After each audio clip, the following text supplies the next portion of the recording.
নির্বাচনের ফলাফল কি এক মেটিকুলাস ডিজাইন ফলাফলের দিকে এগোচ্ছে? অবস্থা দৃষ্টিতে এটাই মনে হচ্ছে। এবং টান টান উত্তেজনার এই জরুরি পরিস্থিতিতে জামাতের ভূমিকা নিয়ে নানান প্রশ্ন। জামাত এখানে যথাযথ রোল প্লে করতে পারছে বলে মনে হচ্ছে না। জনগণ যা করার তা করেছে, আমরা যা করার তা করেছি, জনগণ ভোট দিয়েছে। আপনি যদি এটাকে গুপ্ত বিপ্লব বলেন, সেটাও হয়ে গিয়েছে, কোনো সন্দেহ সংশয় ছিল না। মানুষ ভোট দিয়েছে, বিএনপি পরিবারের লোকজন দাঁড়িপাল্লায় ভোট দিয়েছে, শাপলাগলিতে ভোট দিয়েছে। কিন্তু দেখেন কি সূক্ষ্মভাবে 2008 সালের সেই চিত্র আমাদের সামনে উপস্থাপন করা হচ্ছে। মানুষ ভোট দিয়েছে, সব ঠিক আছে, লাইন ঠিক আছে, কিন্তু ফলাফলের সময় নাটকীয়তা। হঠাৎ ফলাফল বন্ধ, ঘোষণা বন্ধ, হঠাৎ সিট হাতে কিন্তু ঘোষণা দেয় না, আবার মাঝে মাঝে ঘষে, মাঝে আবার বাতিল হওয়া যে ব্যালট পেপার সেটা আবার কুড়িয়ে একটা দলের পক্ষে নেওয়া হয়। সেই 2008 সালের রিপিটিশন। আসলে এখানে জুলাই বিপ্লবের মধ্য দিয়ে আমরা এস্টাবলিশমেন্টকে ভেঙে দিতে পারিনি, এবং ডিজিএফআইয়ের যে খেলা, সেই খেলাকে কিন্তু আমরা ধ্বংস করতে পারিনি, যার ফলে সুষ্ঠু ভোট গ্রহণের পরও আমরা এই অবিশ্বাস্য নাটকীয়তার মুখোমুখি হয়েছি। এখানে শিবির এবং তরুণ ছাত্র জনতা কিন্তু ভয়েস রেজ করছে, কিন্তু জামাত কোনো ডিসিশন দিচ্ছে না। জামাত ইসলামী একটা জরুরি সংবাদ সম্মেলন করেছে, সেখানে 11 দলের গুরুত্বপূর্ণ নেতারা সবাই ছিলেন। এহসানুল মাহবুব জুবায়ের, যিনি পুরো জোটের নির্বাচনের সমন্বয়কদের বা নির্বাচন পরিচালনা কমিটির মুখপাত্র বলা যায়, তিনি ছিলেন। আমিরে জামাত নিজে বক্তব্য দিয়েছেন, ডাক্তার মোস্তাফিজুর রহমান ইরান, রাশেদ প্রধান, কিংবা আল্লামা মামুনুল হক, নাহিদ ইসলাম, সবাই ছিল।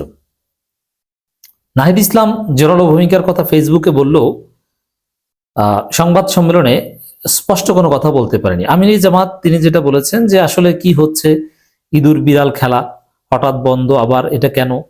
কিন্তু জামাতের স্ট্যান্স কি, এক্স্যাক্টলি জামাত কি বলবে, অথবা এই বিষয়টা জামাত কিভাবে দেখে, জোরালোভাবে এরকম কোনো বক্তব্য জামাতের পক্ষ থেকে আসেনি। এমনকি এনসিপি, নাহিদ ইসলাম, এরা কেউই বলতে পারছে না। এ থেকে বোঝা যায় আসলে দিন শেষে কি হয়, একটা মেটিকুলাস ডিজাইন নির্বাচন কিনা, যাতে জামাতও সন্তুষ্ট চিত্তে তাদের বড় বিজয়কে বিসর্জন দিয়ে হলেও সন্তুষ্ট চিত্তে মেনে নেয়, অথবা এনসিপি তো খুশি, এনসিপির গেইন এখানে সর্বোচ্চ। যাই হোক না কেন, নাসিরউদ্দিন পাটোয়ারিকে বলি দিয়ে হলেও এনসিপিকে যা দেওয়া হয়েছে, এনসিপি চুপচাপ থাকতে পারে, এরকম ঘটনা ঘটতে পারে। আসলে এই বাঙালি জাতি, এই বাংলাদেশি জাতি, এদের সততা যে কি, আপনি ইউরোপ আমেরিকায় যদি বাংলাদেশিদের সাথে ভালোভাবে ইন্টারাকশন করেন, সেখানে দেখবেন, কারণ ওখানে সভ্য দেশ, ওইখানে এদিকে উল্টাপাল্টা কিছু করলে সহজে আপনি অনুধাবন করতে পারেন, সব জায়গায় ভেজাল। মানে চুরি করার সুযোগ পেলে আপনি নিশ্চিত বিজয় 90%, তারপরে চুরি করার সুযোগ পেলে আপনি চুরি করবেন। এই যে খাসলত নির্বাচন, ভোট জিনিসটা, ভোটের সততা যে এতটা খারাপ জিনিস, এটা মেনটেন করতে পারে না। কি ভয়াবহ কারচুপির একটা পরিস্থিতি তৈরি করেছে। দেখেন, হাসিনার আমলে মনে আছে না, কত ক্রিয়েটিভিটি, সৃজনশীলতা, কত প্রকার কি কি।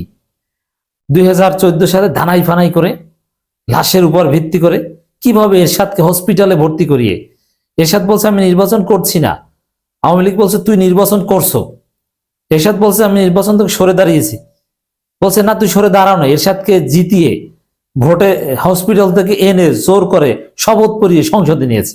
আপনি চিন্তা করছেন কি ভয়াবহ একটা অবস্থা, কতটা নোংরা খেলা।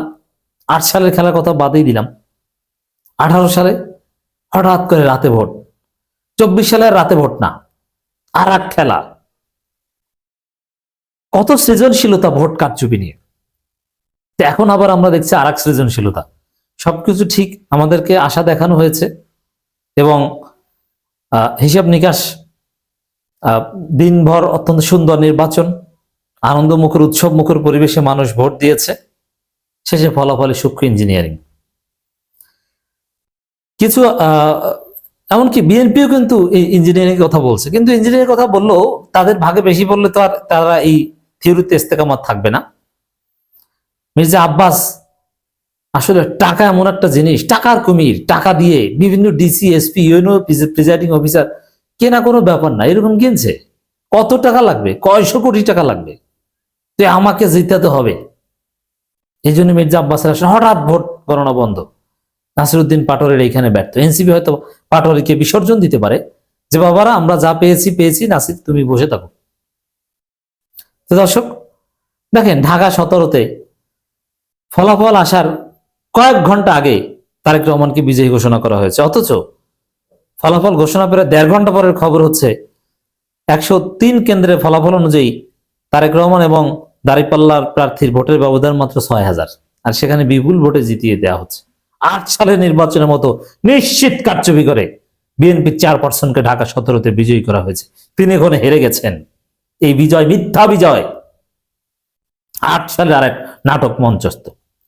কিন্তু আমি বুঝি না যে আমিরে জামাত দিনভর রোজা রেখেছেন, তারা পরে প্রতিক্রিয়া জানাবেন, এটা বলছেন যে আমরা দেখছি, এখন কিছু বলতে চাই না। আবার জামাত অফিসিয়াল পেজে যে আপডেট দিচ্ছে ওটার উপরও জামাত নিজেও ইস্তেকামাত রাখতে পারছে না। তো এখানে জামাতের পলিটিক্যাল সক্ষমতা নিয়ে প্রশ্ন তুলছি আমরা, যে জনগণ ভুল করেনি জামাতকে ভোট দিতে, কিন্তু জামাত ম্যাচিউরিটি দেখাতে এখানে পেরেছে কিনা, দ্যাট ইজ কোয়েশ্চেন।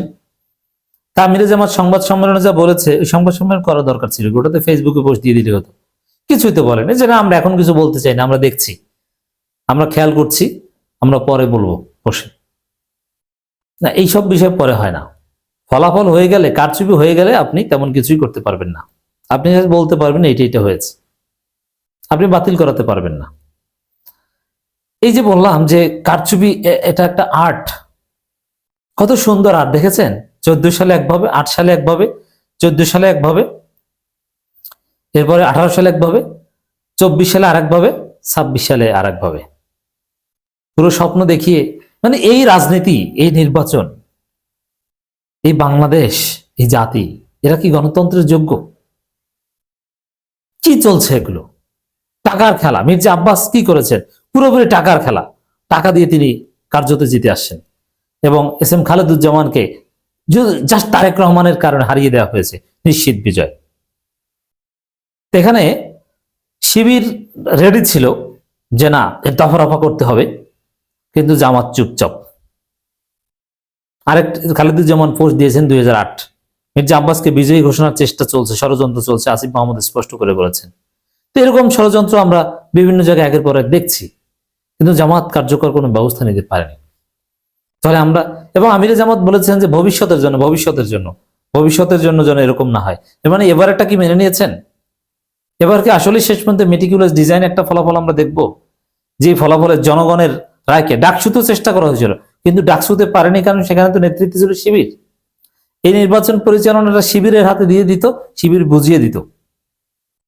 এখানে জামাত যথাযথ যোগ্যতার পরিচয় দিতে পেরেছে বলে আমার মনে হয় না।